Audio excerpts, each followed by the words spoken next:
రథయాత్ర మొదటి రోజున మేళ తాళాలతో గర్భగుడిలోకి వెళ్లే పండాలు అని పిలువబడే ఇక్కడ పూజారులు ఉదయకాల పూజాధికాలు నిర్వహిస్తారు. శుభముహూర్తం ఆసన్నమవగానే మణిమ జగన్నాథ అని పెద్ద పెట్టున అరుస్తూ రత్నపీఠం మీద నుంచి విగ్రహాలను కదిలిస్తారు. ఆలయ ప్రాంగణంలో ఆనంద బజారు అరుణ స్తంభం మీదుగా వాటిని ఊరేగిస్తూ బయటికి తీసుకువస్తారు. ఈ క్రమంలో ముందుగా దాదాపు 5.5 అడుగుల ఎత్తుండే బలరాముడి విగ్రహాన్ని తీసుకువస్తారు.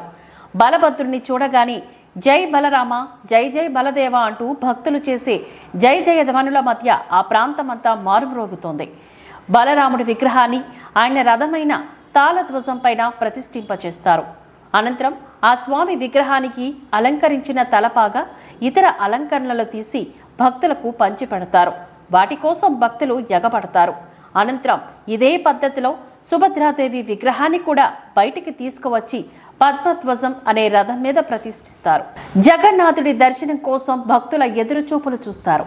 ఇక జగన్నాథుడిని దర్శించుకునే క్షణం ఎప్పుడెప్పుడా అని తహతహలాడిపోతూ ఉంటారు. దాదాపు 5 అడుగుల 7 అంగుళాల ఎత్తుండే జగన్నాథుడి విగ్రహాన్ని ఆలయ ప్రాంగణంలో నుంచి బయటకు తీసుకువస్తుండగానే జయ హో జగన్నాథ అంటూ భక్తి పారవస్యంతో జయ జయ ధ్వనుల మధ్య చేస్తారు. ఇలా 3 విగ్రహాలను రథాలపైన కూర్చోండబెట్టే వేడుకను పహాండి అంటారు. ఈ దిశలో కులమత భేదాలు లేకుండా అందరూ జగన్నాథుడి విగ్రహాన్ని తాకొచ్చు. ఈ 3 విగ్రహాలను తీసుకువచ్చే వారిని దైత్యులు అంటారు. వీరు ఇంద్రద్యుమ్న మహారాజు కన్నా ముందే ఆ జగన్నాథుడిని నీలమాధవుడి రూపంలో అర్పించిన సవరదెగ రాజు విశ్వావసు వారసులు ఆలయ సాంప్రదాయాల ప్రకారం ఊరేగింపు నిమిత్తం మూల విరాటులను అంతరాలయం నుంచి బయటకు తీసుకువచ్చి రథాల మీద ప్రతిష్ఠింపచేసే అర్హత వీరికి మాత్రమే ఉంటుంది. బంగారు చీపురుతో శుభ్రం చేసే సంస్థానాధీశులు సుభద్ర, జగన్నాథ, బలభద్రులు రథారూఢులై యాత్రకు సిద్ధంగా ఉండగా పూరి సంస్థానాధీశులు అక్కడికి చేరుకుంటారు. జగన్నాథుడికి నమస్కరించి రథం మీదకి ఎక్కి స్వామి ముంగిట బంగారు చీపురుతో శుభ్రం చేస్తాడు.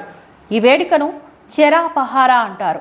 అనంతరం స్వామి పైన గంధం నీళ్లు చిలకరించి కిందకి దిగి రథం చుట్టూ 3 సార్లు ప్రదక్షిణం చేస్తారు.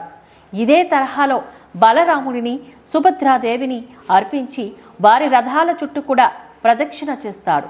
అనంతరం రథాలకు తాత్కాలికంగా అమర్చిన తాటి మెట్లను తొలగిస్తారు. ఇక యాత్ర మొదలవడమే తరువాయి జగన్నాథుడి రథం మీదుండే ప్రధాన పండా నుంచి సూచన రాగానే కస్తూరి కల్లాపి చల్లి హారతులిచ్చి జై జగన్నాథ అని పెద్ద పెట్టిన అరుస్తూ తాళ్లను పట్టుకుని రథాన్ని లాగడం మొదలెడతారు. విశాలమైన బోడోదండ అని పిలువబడే ప్రధాన మార్గం గుండా ఈ యాత్ర మందగమనంతో సాగుతుంది. నెమ్మదిగా కదిలే రథం లక్షలాది భక్తజనం నడుమ జగన్నాథుని రథం అంగుళ మంగుళం చొప్పున చాలా నెమ్మదిగా కదులుతుంది. దీనే ఘోషయాత్ర అంటారు. భక్తుల తొక్కిసలాటలో చక్రాల కింద ఎవరైనా పడినా, దారిలో ఏ దుకాణమో అడ్డు వచ్చినా రథం వెనకడుగు వేసే ప్రసక్తే ఉండదు. అడ్డొచ్చిన దుకాణాలను కూలగొట్టైనా సరే ముందుకే నడిపిస్తారు. ఈ యాత్ర ఎంత నెమ్మదిగా సాగుతుందంటే జగన్నాథుడి గుడి నుంచి కేవలం 3 మైళ్ళ దూరంలో ఉండే గుండీజా గుడికి చేరుకోవడానికి దాదాపు 12 గంటల సమయం పడుతుంది. గుండీజా ఆలయానికి చేరుకున్నాక ఆ రాత్రి బయటే రథాల్లోనే మూల విరాట్లకు విశ్రాంతినిస్తారు. మర్నాడు ఉదయం మేళ తాళాలతో గుడిలోకి తీసుకువెళతారు. వారం రోజుల పాటు గుండీచాదేవి ఆతిథ్యం స్వీకరించిన అనంతరం దశమి నాడు తిరుగు ప్రయాణం మొదలవుతుంది. దీని బహుదయాత్ర అని అంటారు. ఆ రోజు మధ్యాహ్నానికి 3 రథాలు జగన్నాథ ఆలయానికి చేరుకుని గుడి బయటే ఉండిపోతాయి.